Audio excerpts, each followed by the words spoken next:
भक्तजनों, आज आप सुने गणेश भगवान और कुबेर जी का व्रत कथा। एक पौराणिक कथा के अनुसार एक दिन भगवान गणपति का जन्मदिन था।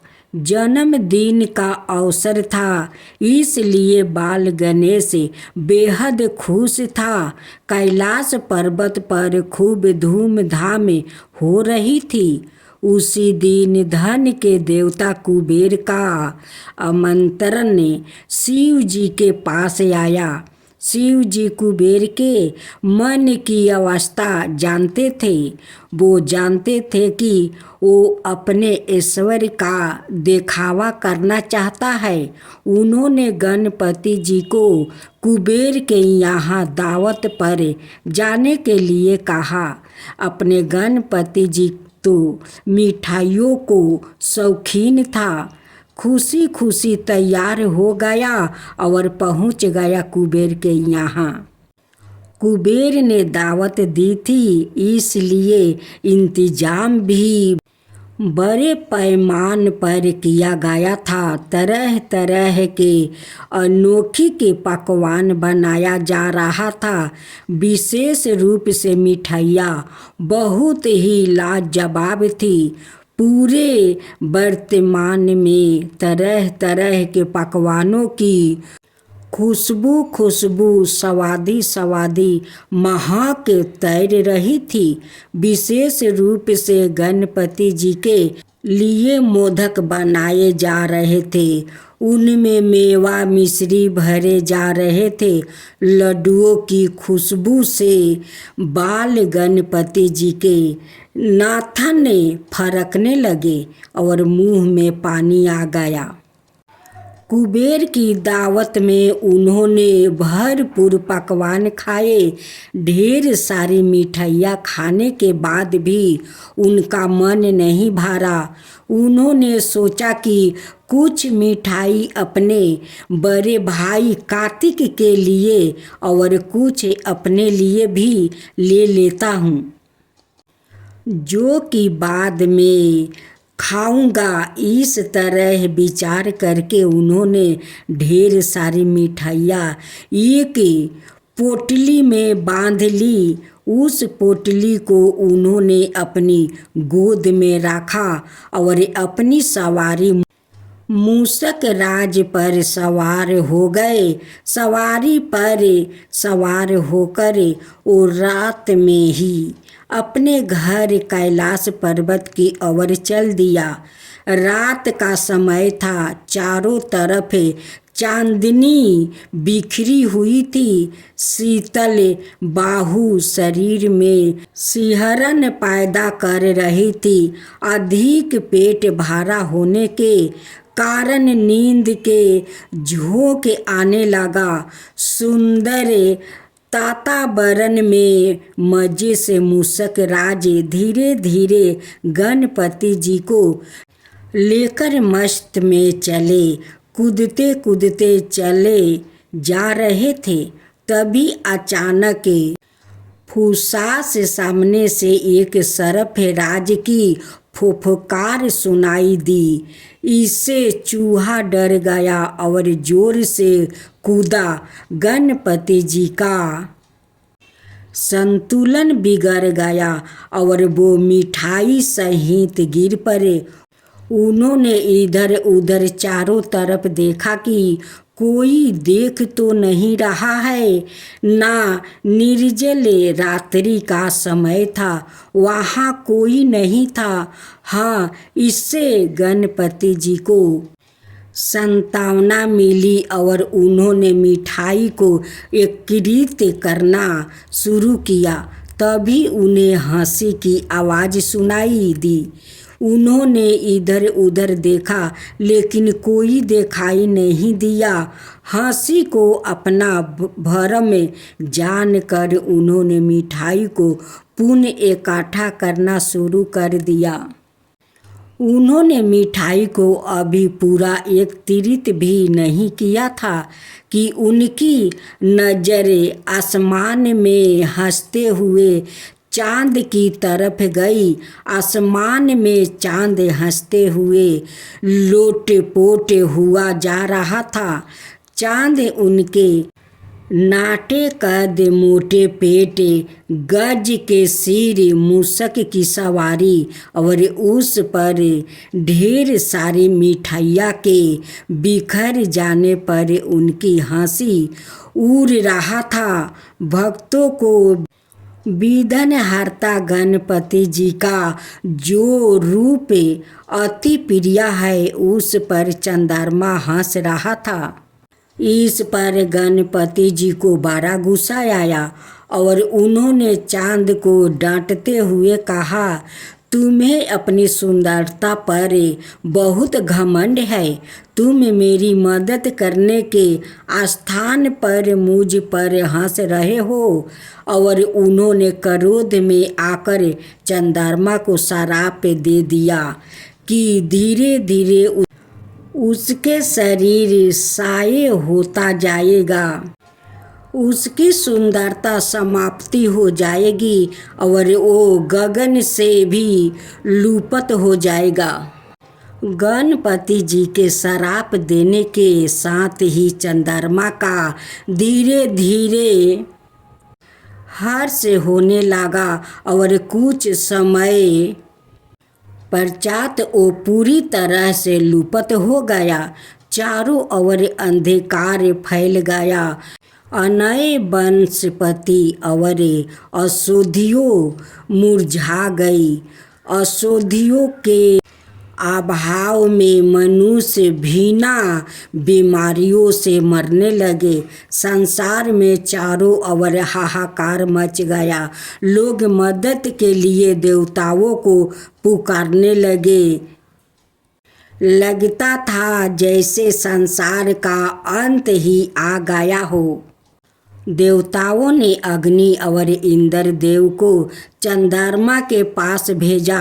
अग्नि और इंद्र देव ने चंद्रमा को समझाया कि वो गणपति जी से क्षमा याचना करे और संसार का उद्धार करे।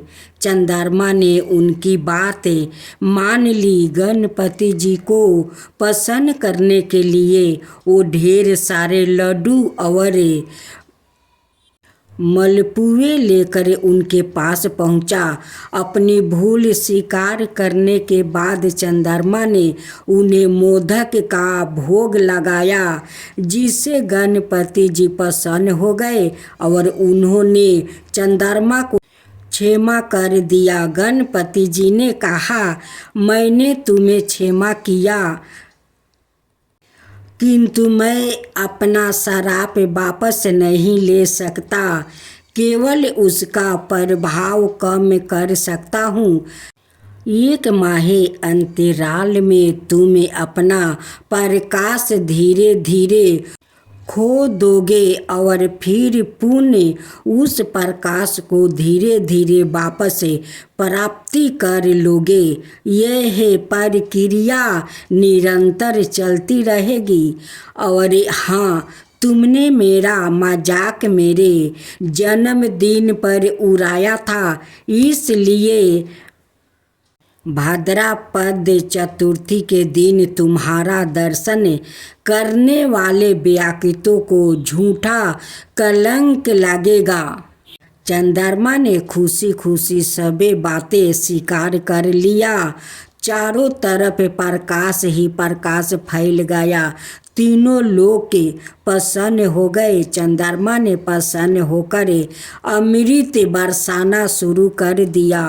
अनाए वनस्पतियाँ और औषधियों फिर से खिल उठी। संसार में नव जीवन का संचार हुआ। सब लोग नाचने गाने और उत्सव मनाने लगे।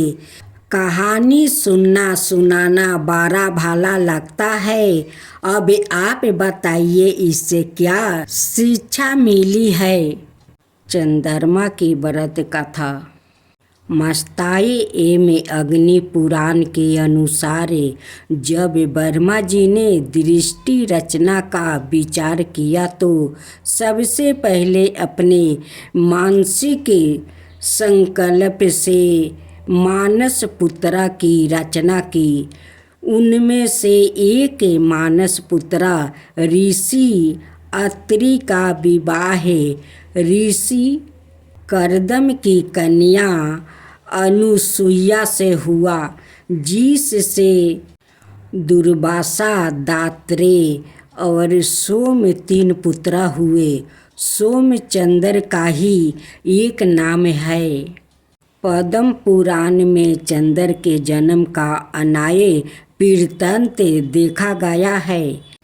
वर्मा ने अपने मानस पुत्र अत्रि को दृष्टि का विस्तार करने की आज्ञा दी। महर्षि अत्रि ने अनुचतर नाम का तप आरंभ किया। तप काल में एक दिन महर्षि के नेत्रों से जल की कुछ बूंद टपक पड़ी, जो बहुत प्रकाशमय थी। दिशाओं ने स्त्री रूप में आकर पुत्र प्राप्ति की कामना से उन बूंदों को ग्रहण कर लिया, जो उनके उदर में गर्भ रूप में स्थित हो गया। परंतु उस प्रकाश ने गर्भ को दिशाओं धारण न रख सकी और त्याग दिया। उस त्यागे हुए गर्भ को ब्रह्मा ने पुरुष रूप दिया, जो चंद्रमा के नाम से पराख्यात हुए। देवताओं, ऋषियों, गंधर्वों आदि ने उनकी स्तुति के उनके ही तेज से पृथ्वी पर दिव्या औषधियाँ उत्पन्न हुई। ब्रह्मा जी ने चंद्र को नक्षत्रों, वनस्पतियों, ब्रह्मा तप का स्वामी युक्त किया। स्कंद पुराण के अनुसार जब देवों और दैत्यों ने क्षीर सागर का मंथन किया था, तो उसमें से 14 रत्न निकले थे। चंद्रमा उन्हीं 14 रत्नों में से एक है, जिसे लोक के कल्याण हेतु उसी मंथन से प्राप्ति कालकूट विष को पी जाने वाले भगवान शंकर ने अपने मस्तक पर धारण कर लिया।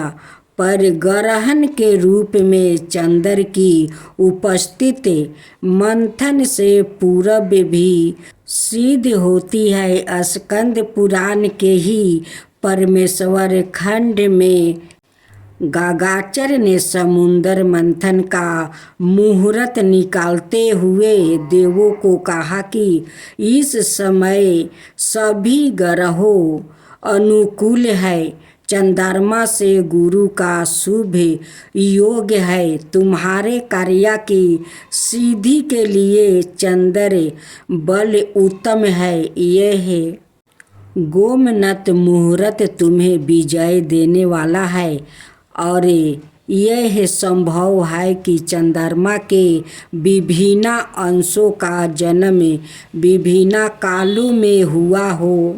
चंद्र का विवाह दक्ष प्रजापति की नक्षत्र रूपी 27 कन्याओं से हुआ, जिनसे अनेक प्रतिभाशाली पुत्री हुई। उन्हीं 27 नक्षत्रों के भोग से एक चंद्रमा मास पूर्ण होता है। शरद पूर्णिमा पर इन 5 देवताओं से मांगे धन, सुख, यश और सफलता का वरदान पूरा होगा।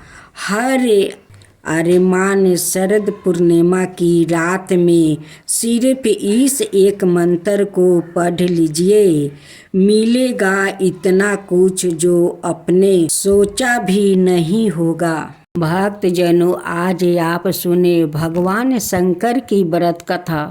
एक शिव भक्त भगवान शंकर को खुश करने के लिए भगवान शिव के मंदिर पहुंचा। भगवान को खुश करने के लिए वो 1 लोटा में दूध भर कर शिव जी का अभिषेक करने के ले लिया। साथ में फूल माला, धतूरा का फल, बेल की पत्तियाँ जो शिव जी को अति प्रिय है वो सब भी ले लिया। मंदिर में जाकर भगवान को सब अर्पण करने के बाद लौटते समय जब मंदिर का घंटा बजाने के लिए सर ऊपर उठाया तो देखता है कि मंदिर में सोना का घंटा लगा हुआ है। सोने का घंटा देखकर उसके मन में लालच आ गया।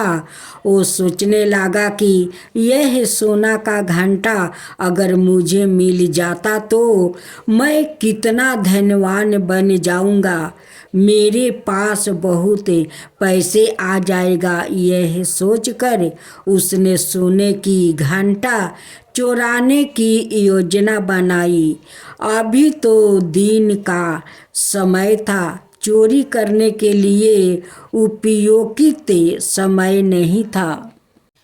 इसलिए वो रात के अंधेरे में मंदिर का घंटा चुराने के नियत से आया। मंदिर की लाइट जल रही थी, दरवाजे में ताला नहीं मारा गया था।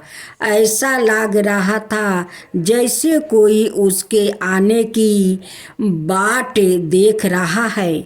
उस भक्त ने जो चोरी की नियत से मंदिर में प्रवेश किया था, अंदर आकर मंदिर का दरवाजा बंद कर लिया। सामने भगवान शिव की मुस्कुराती हुई प्रतिमा थी। एक क्षण को भक्त रूपी चोर की नजरों भगवान से मिली और दूसरे ही क्षण उस भक्त रूपी चोर ने निगाह फेर लिया। आखिर अब वो चोर बन चुका था। उसके निगाहों की लाज और सील समाप्त हो चुकी थी। मंदिर का घंटा ऊंचाई पर था। उस घंटे को ऊपर से उतारने के लिए उस चोर को कोई ऊंची चीज चाहिए जिस पर वो चढ़कर घंटा को उतार सके। उसने मंदिर के अंदर इधर उधर नजरों दौड़ाई कि कोई ऊंची चीज मिल जाए जिस पर वो चढ़कर इस घंटे को उतार सके, लेकिन कोई ऊंची चीज नजर नहीं आई। चोर परेशान था। सामने भगवान बैठे बंद बंद मुस्कुरा रहे थे। भगवान से अपने भक्तों की मनोदशा कहाँ छुपी रहती है, युक्ति भी तो भगवान ही समझते हैं ना। उसे भक्त रूपी चोर के मन में भी तुरंत एक उपाय आ ही गया। जिस शिव प्रतिमा की वो रोज पूजा करता था, जो शिव प्रतिमा उसके लिए साक्षात भगवान थे, जिनके चरणों में उसका सारा संसार था, वो भगवान की मूर्ति आज उसके चोरी में काम आने वाली थी। आज वो शिव जी की प्रतिमा उस चीज की कमी को पूरी करने वाली थी जिस पर चढ़कर वो मंदिर के घंटे तक पहुंच सकता था, और उसने यही किया। वो शिव जी के कंधे पर चढ़ गया।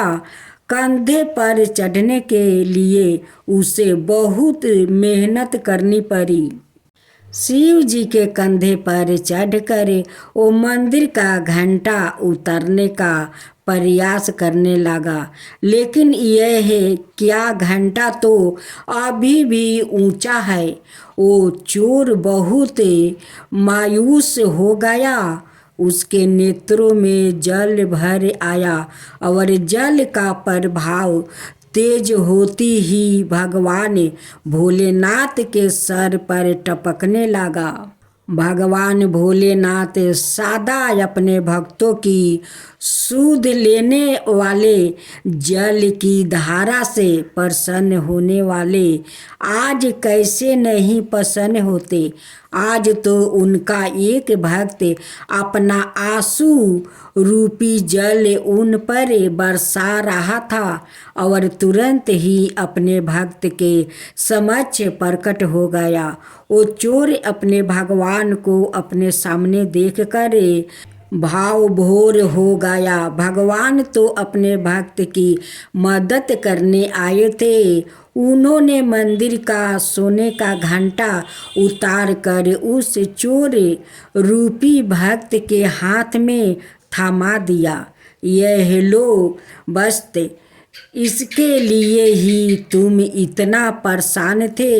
हम तो तुम्हारी मदद करने आ गए। भक्त बस्ते, भगवान से अपने भक्ति की पीड़ा नहीं देखी गई। भगवान का दर्शन पाकर अब उस चोर की अंत धर्मात्मा भी उसे धिक्कारने लगा। वो भगवान के चरणों में गिर पड़ा। अपने आंसुओं से भगवान के चरणों को पखारने लगा। भगवान ने प्रेम से उसके सर पर हाथ फेरा और अंतर ध्यान हो गए। अब वो चोर फिर से शिव भक्त बन गया था, एक सच्चा शिव भक्त था। तो ऐसे है हमारे भोलेनाथ, कब किसको कौन सी बात पर प्रसन्न होकर दर्शन देंगे। भोलेनाथ कहाँ नहीं जा सकते हैं, वो तो कण कण में बसते हैं, जहाँ तहाँ जा सकते हैं।